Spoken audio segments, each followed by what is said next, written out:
J'ai récemment fait l'expérience par moi-même des véritables limites du no-code. Peu importe l'outil ou la solution qu'on utilise, il y a une limite que l'on retrouve dans tous les outils no-code qui existent. Et c'est ce dont on va parler aujourd'hui.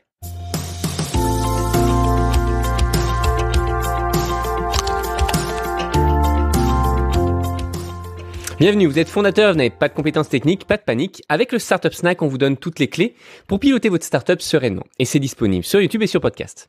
Je m'appelle Amaury, je suis le fondateur de My CTO Friend et depuis 2013, j'ai accompagné des centaines de startups en tant que CTO. Et récemment, j'ai commencé à développer une interface pour un side project, une interface sur laquelle j'ai, après un peu d'hésitation, décidé de la faire en no-code. Alors, en l'occurrence, j'ai choisi l'outil Bubble, qui est un des outils les plus avancés du monde du no-code et un des plus connus également. Et ce qui est super avec ce type d'outil, c'est que, a priori, et apparemment, ça paraît sans limite. Sans limite, techniquement parlante, mais en réalité, il y a bien une limite et c'est réellement une limite qui pose problématique dès qu'on va chercher à aller un peu trop loin. Typiquement, pour vous expliquer, quand on va développer un logiciel, qu'est-ce qui va se passer ? On va avoir un cœur, puis ensuite on va ajouter des nouvelles fonctionnalités, plein de fonctionnalités, on va créer de nouveaux fichiers, etc. Et au fur et à mesure qu'on va ajouter des nouvelles fonctionnalités, on va aussi augmenter le risque de bugs. Donc, qu'est-ce que l'on peut faire pour éviter les bugs ? D'abord, on va améliorer les tests, on va tester au fur et à mesure à chaque fois qu'on ajoute de nouvelles fonctionnalités, mais aussi et surtout, on va s'assurer d'écrire un code qui est clair, bien organisé et qui est facile à lire.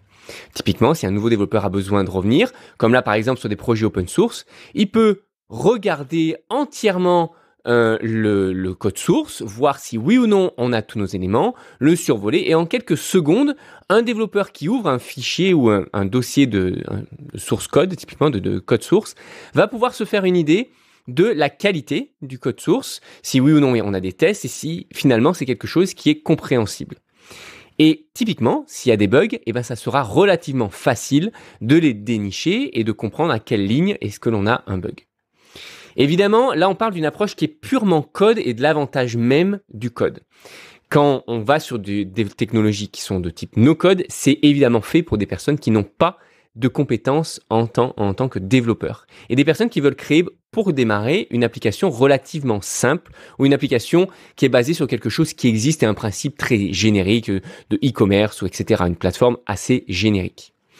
Et avec le temps, on a vu que les outils no-code se sont complexifiés, se sont dotés de plus en plus de fonctionnalités parce que des no-codeurs, des passionnés adoraient ces outils-là et voulaient toujours repousser les limites. La vraie question, c'est est-ce que c'est vraiment pertinent de créer des applications complexes en no-code ? Alors, pour répondre à cette question-là, si on prend par exemple sur Bubble la mécanique de workflow, si on essaie de se dire tiens, je veux développer un process un petit peu complexe qui va chercher des API, qui récupère les données, etc., etc. On va pouvoir le faire sans aucun problème. On peut le faire, mais on va devoir créer plein de petits sous-process, sous-étapes dans lesquels nous allons pouvoir définir des paramètres, des modules de recherche, etc., etc. Et si jamais on veut chercher où est un bug, il va falloir ouvrir le workflow principal, la fenêtre qui est ensuite de l'étape 1, la sous-fenêtre et sous-fenêtre et sous-fenêtre. Et on va se retrouver finalement à devoir cliquer des dizaines de fois, si ce n'est pas des centaines de fois, pour regarder finalement le contenu qui aurait pu être codé en 3 ou 4 lignes de code.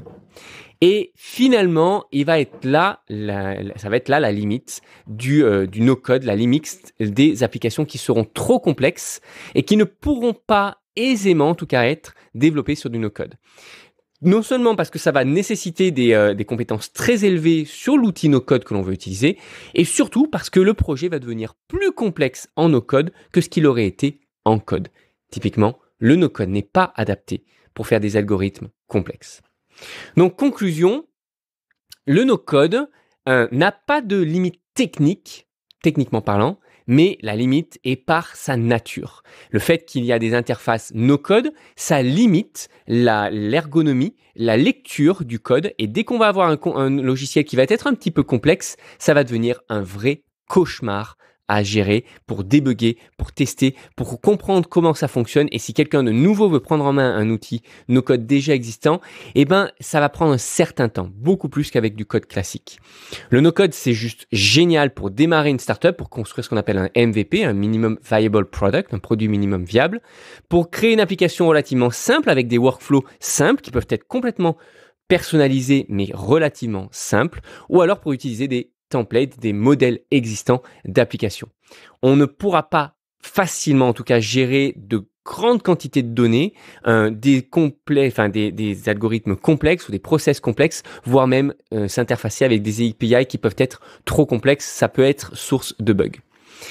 Si vous avez maintenant une application un peu complexe en tête et que vous voulez quand même démarrer, lancer votre projet, eh ben, le no-code est quand même une très bonne idée et c'est un très bon exercice pour se dire on va se limiter à une version très simple, on va tout faire en no-code au tout début, mais on va limiter la complexité et dès qu'on va vouloir avancer sur des choses un peu plus complexes, un algorithme un peu plus poussé, tout de suite, il va falloir sortir ce qu'on va appeler le back-end, la partie un peu plus complexe, la partie peut-être stockage de données un peu plus grande et mettre ça sur un back-end, sur un logiciel dédié qu'on interfacera avec éventuellement une interface no-code. Et pour ça, vous aurez besoin de vrais développeurs qui développeront un back-end ou peut-être qu'on appelle aussi des microservices qui peuvent réaliser des tâches très précises pour votre logiciel. Et dans ce cas-là, vous allez avoir un écosystème qui sera pertinent et efficace et vous prendrez le meilleur des deux mondes. Si vous avez aimé cette vidéo, likez et abonnez-vous pour recevoir chaque semaine de nouveaux astuces sur comment monter et scaler sa startup. Si vous avez des questions ou vous avez un sujet à suggérer, faites-le en commentaire ci-dessous. Et pour en savoir plus sur notre programme dédié aux startups sans CTO, rendez-vous sur myctofriend.co. À très bientôt.